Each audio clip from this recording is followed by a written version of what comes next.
Hi, just checking in. It's been a pretty crazy first couple of days in South Africa. We've had a chance, of course, to see the sights, but we also went to a place called Googs, which is the 15th most dangerous city in the world, to speak to people living there.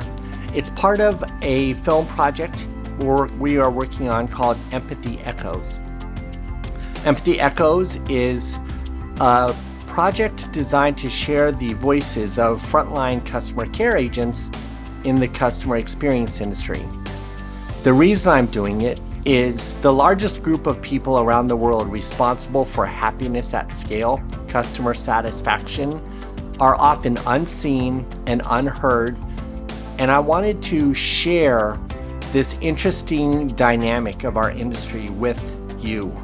So that's what we're doing there. I'm thankful that I have the government of South Africa supporting this project, as well as Ipsos, which is Africa's premier, largest customer experience, I guess, even overall research company.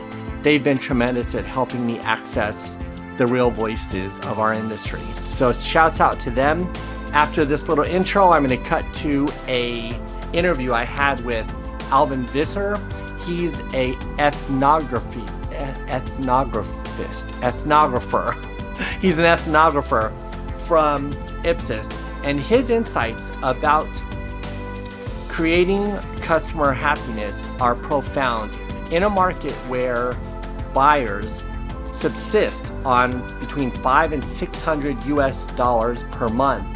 The attention to customer experience and empathy, the innovation that's needed is profound. So I hope you'll learn something from him. The next few days, we're going to be at CEM2023, the customer experience event here in South Africa. I can't say enough about why Africa as a case study for customer experience is so important. Again, when you think about what it takes to reach buyers at scale who are more thrifty than most other places anywhere else on planet Earth. And not only are they thrifty, they are a empathetic communal culture based around this idea of Ubuntu, of I exist and because you exist and we must work together. You see that this budget isn't just for a person, it's for a family or a group of people. So this dynamic creates a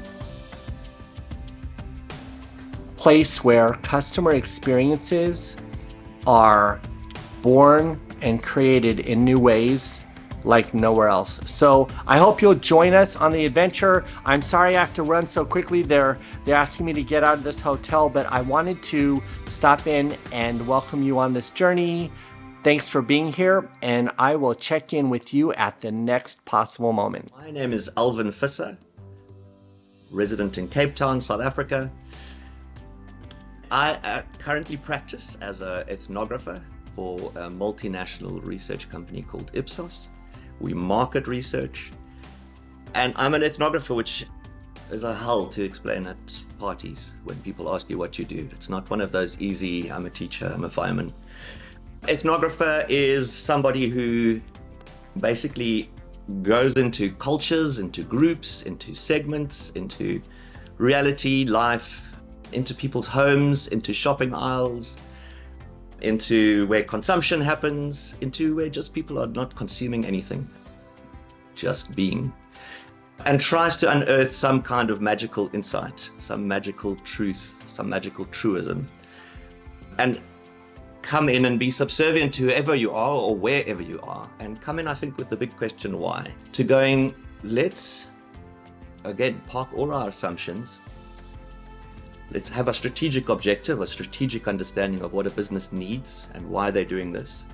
Park it all, park the boardroom assumptions. Let's go spend some time in the realm of the human quotient that is partaking in our product.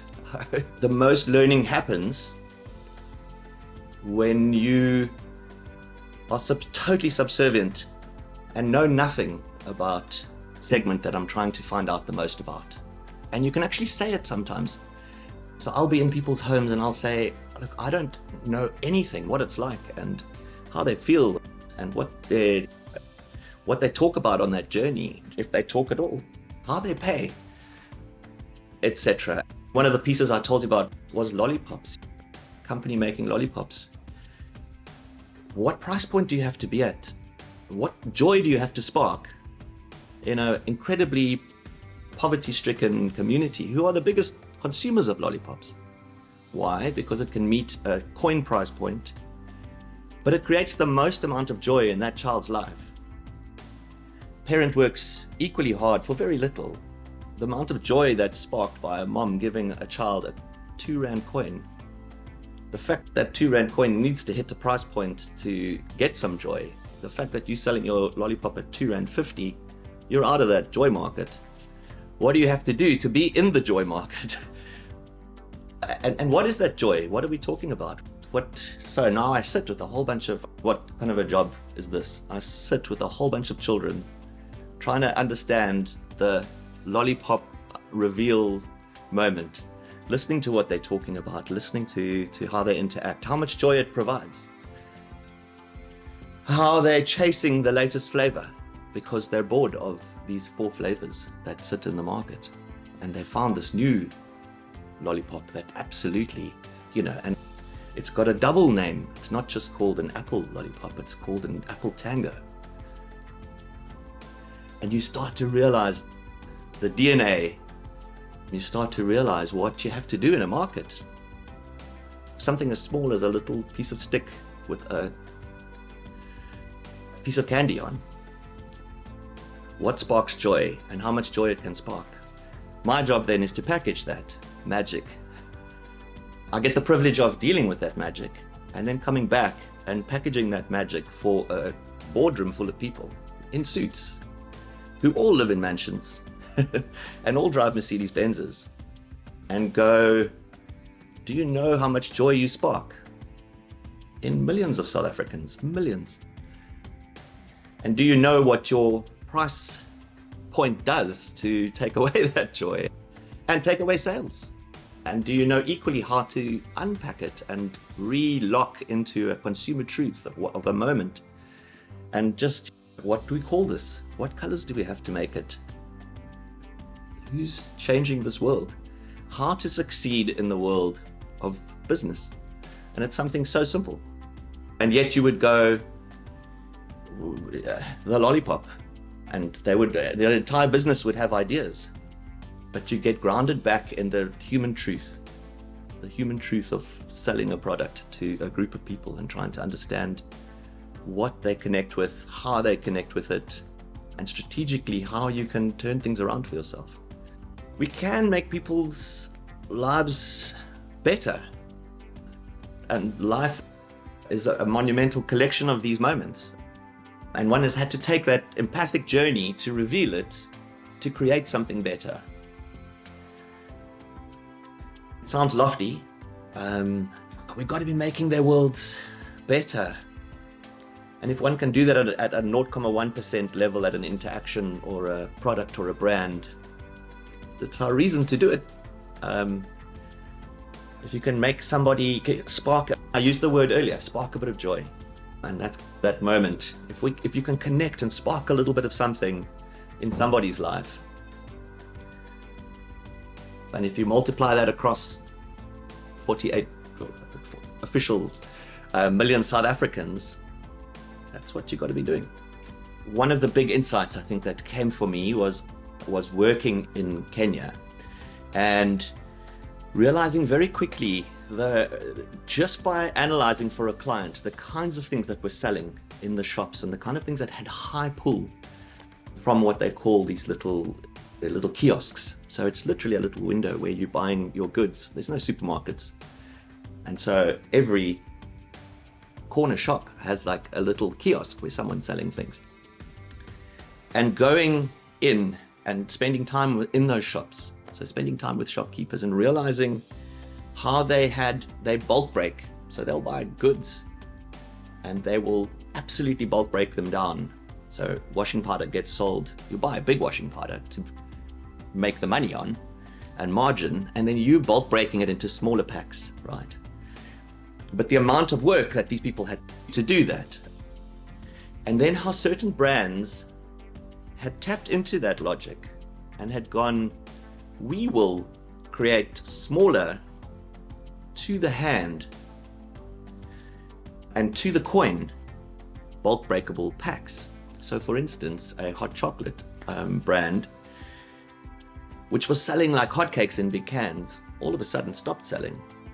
And their competitor had created, I don't know if you guys have stock cubes, the small stock cubes, which are about this big. Now they had broken that into 6. So they were selling a little square cube this big of compressed hot chocolate. That compressed hot chocolate took off, leaving a powdered hot chocolate decimated, right? So for 30 years, you had sold powdered hot chocolate in 501 kg cans. You hadn't watched the market and watched how these were getting bulk breaked. A competitor had. They had now made these incredibly small, which I potentially might not have even gone for. We would have gone for a slightly bigger one. But these small ones took off because they were the perfect single cup. But they took off bigger, and this we found out, amongst children, because they were like a chocolate. So children were now not even, so you changed the entire usage occasion. You weren't even putting it into hot water or hot milk at best. They were buying them as a little chocolate, and they were buying 3 a day, 1 in the morning, 1 midday, and sitting and chewing it like a chocolate. Chocolate sales hit the skids, right? Because now you had something that A, didn't melt, B, was the perfect price point to share my joy across numerous occasions throughout the day. I went from hardly affording anything at the shop to now I can actually get 4 of these little things for my same coin. And so that just transformed an entire market. Chocolates went this way, drinking chocolate went that way, bulk, big volumes went that way, and it all was unlocked by this one small little wrappable nugget of powder that had been compressed. First to market, absolutely cleaned up, and transformed the way Kenyans consume a product. Phenomenal. Equally, another thing that blew me away in Kenya was in dairy, they turned the entire market on its head, whereas normally you would be looking, as big corporate always does. We've got a 200 ml pack, we've got a 400, a 500, we've got a this, we've got a liter. I know in America you have 5 liters, the only country in the world that pumps that much dairy through 5 liters. Anyway, point being is, how Kenya moved the exact opposite. And these bright sparks came up with something that I saw there, and I've never seen it anywhere else in the world. And it turned the whole world on its head, because it said, how much milk do you want for your coins? How many coins do you have on you? And so it's a vending machine that you put whatever you have available to you, and you put your cup underneath, and it puts out 22.75 mils to your coin price point. It's giving you a product to what you can afford. And it totally throws everything out about what you've ever thought about commerce, which is we're these big corporates in these flashy buildings competing against each other to make these products in this format, and we're competing at that level. And here was something that totally transformed things and said, we're making products that these people can't afford, in package sizes they can't afford, and it's a diminishing return. As our prices go up, we just can't sell here. And a category that just said, how about empathically we listen, what are the problems? I can't make that kind of money. I can only now get a cool drink or whatever every 5 days once I've collected that kind of money, but that money is moving and out very fast. And was saying, oh, what do you have on you? And I will give you a product, I'll give you a volume to what you can afford. Mind-blowing. And I think, yeah, a huge Africa innovation, and something that I think I'm seeing a lot happening more and more. And taps into, again, something that's very unique to Africans.